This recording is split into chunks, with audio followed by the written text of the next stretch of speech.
Sosial öyrənmə mühiti çox önəmlidir. Bildiyimiz kimi cəmiyyətdə artıq sosial-emosional öyrənmə ən vacib yanaşmadır ki, müəllimin şagirdi həyati bacarıqlara, yaxşı yiyələnməsinə formalaşdırmaq çox vacibdir. Bunun üçün sosial öyrənmə, yəni təhsilin və fərdin ən vacib vəhdətini təşkil edir. SEO kimi də yazılır. Bilin ki, bu sosial öyrənmədir. Təhsildə sosial öyrənmənin mahiyyəti çox vacibdir. Çünki sosial öyrənmə nəticəsində uşaqlar həyati bacarıq formalaşacaq. Onların geniş şərait yaranacaq ki, təhsildə düzgün, uğurlu fəaliyyət həyata keçirirlər. Biz bu nəzəriyyədən nə öyrənəcəyik? Sosial öyrənmənin komponentləri nədir? Müəllim kimi sosial öyrənməni necə inkişaf etdirməliyik? Özünü dərk, özünü idarə etmə, sosial empatiya, ünsiyyət bacarığı, qərar qəbul etmə məsuliyyətini daşımaq əsas komponentlərdir. Bu da bizim öyrəndiyimiz digər nəzəriyyə ilə əlaqəlidir əzmənlər. Birinci, şagirdləri öz emosiyalarını anlamalıdır, dərk olmalıdır ki, güclü və zəif tərəflərini bilsin və onların üzərində müxtəlif situasiyalarda vəziyyətdən çıxış mövqeyi formalaşsın. Daha sonra özünü idarə etməlidir ki, özünü idarə edə bilsin və qarşıya qoyulan məqsədinə nail ola bilsin.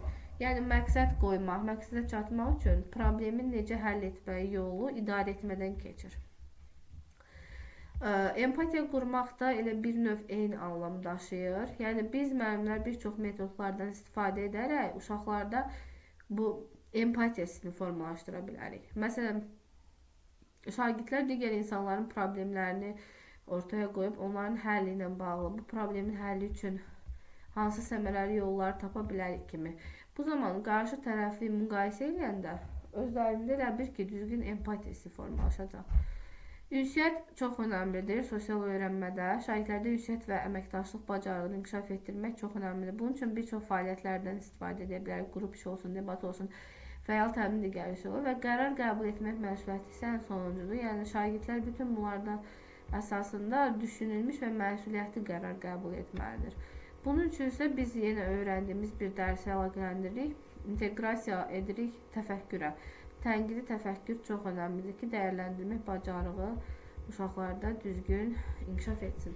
Əzbərə necə suallar düşə bilər?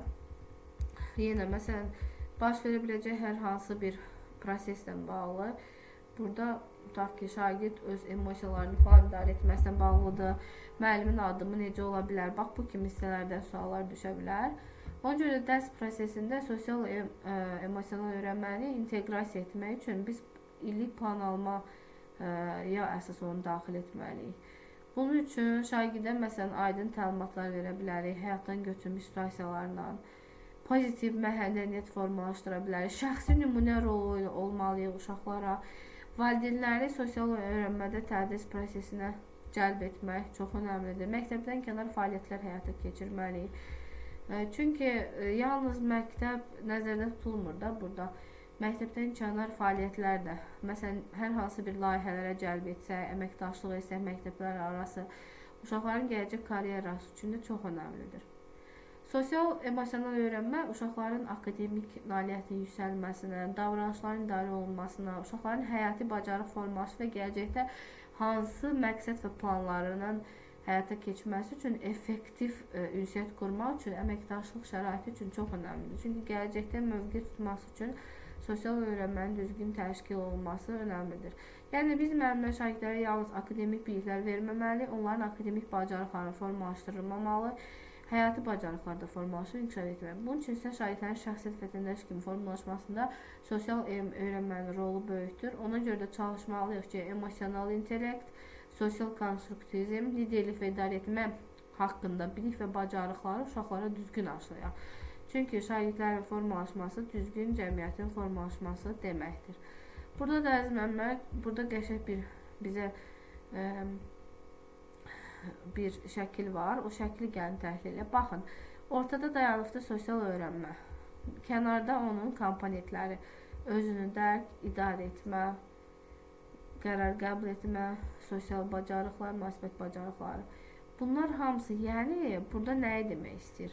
Demək istəyir ki, bax, bütün bunların hamısı bir-birinin qarşılıqlı vəhdət təşkil. Hansı ki, bunlar bir-birindən əlaqəli olarsa, düzgün sosial öyrənmə düzgün formalaşacaq deməkdir.